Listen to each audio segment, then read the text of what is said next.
ជំរាបសួរបងប្អូនចឹងក្នុងវីដេអូនេះបងប្អូននឹងឃើញអំពីរបៀបនៃការតម្រៀបចានរបស់យើងនៅក្នុងម៉ាស៊ីនຂະຫນាត F9 Ultra Model Richbone តោះយើងទៅមើលជាមួយគ្នាសម្រាប់ຂະຫນាតមួយនេះយើងមាន3ជាន់អញ្ចឹងសម្រាប់ជាន់ក្រោមគឺជាជាន់ដែលយើងប្រើសម្រាប់ចានបាយហើយនិងចានសម្លអញ្ចឹងយើងមានខាងឆ្វេងហើយនិងខាងស្ដាំនេះបងប្អូនអាចរៀបជាប្រភេទចានសម្ប៉ែតបែបនេះចាននេះហូបបាយអញ្ចឹងកលៈរបស់វាគឺមានមកប្រឡោះមួយអញ្ចឹងបងប្អូនអាចដាក់ចានម្ដងមួយបាន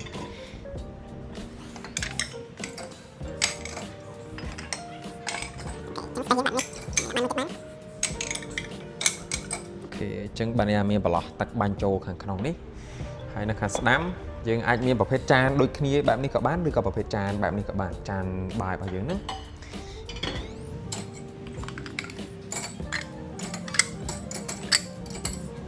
អូខេហើយសម្រាប់ផ្នែកខាងមុខនេះយើងរៀនជាប្រភេទចានសម្លចឹងមកប្រឡោះនេះបងប្អូនអាចដាក់មួយបើសិនអាចារ្យតូចជាងនេះបងប្អូនអាចដាក់មកប្រឡោះមួយចឹងបាន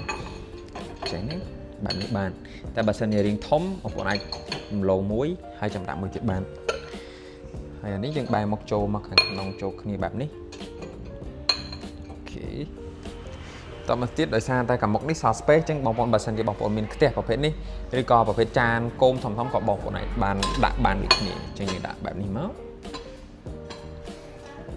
ហើយចានអានេះចានគោមធំបងប្អូនអាចឆ្លៀតដាក់នៅខាងមុខនេះបានបែបនេះ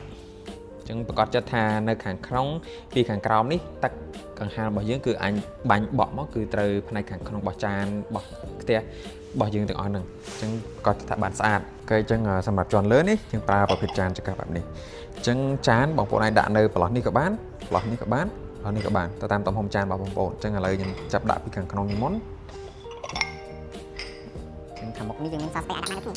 នេះ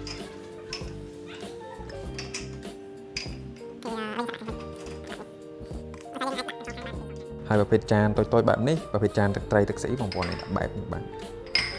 space ផ្លោះនេះមួយទៀតបានកាហើយនៅខាងនេះបងប្អូនអាចរៀបជាប្រភេទកែវបានបើសិនជាបងប្អូនមានកែវសម្រាប់លាងចឹងបងប្អូនគ្រាន់តែដាក់វិឆិតបែបនេះមកកុំឲ្យវាដក់ទឹកនៅគូតខាងក្រោយហ្នឹងជាងអាចសល់ space បើសិនជាមានចាននៅខាងនេះបងប្អូនអាចរៀបនៅខាងនេះបន្ថែមទៀតបានចឹងនេះសម្រាប់ជាន់កណ្ដាលហើយនឹងមួយទៀតនៅជាន់ខាងលើគេបងអស់គឺជាប្រភេទកញ្ច្រែងដែលប្រើសម្រាប់ដាក់សមស្លាបព្រាអញ្ចឹងបងប្អូនមានប្រភេទសមគឺបងប្អូនដាក់បែបនេះឲ្យដាក់គៀកគ្នាក៏បានដែរហើយបើប្រភេទស្លាបព្រាបងប្អូន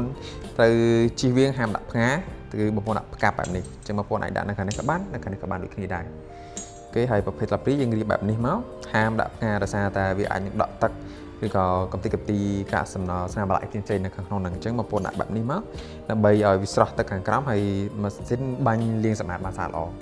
អូខេអញ្ចឹងខ្លីៗងាយៗសម្រាប់ការរៀបចំចានគឺមានប៉ុណ្ណឹងបងប្អូនអរគុណច្រើន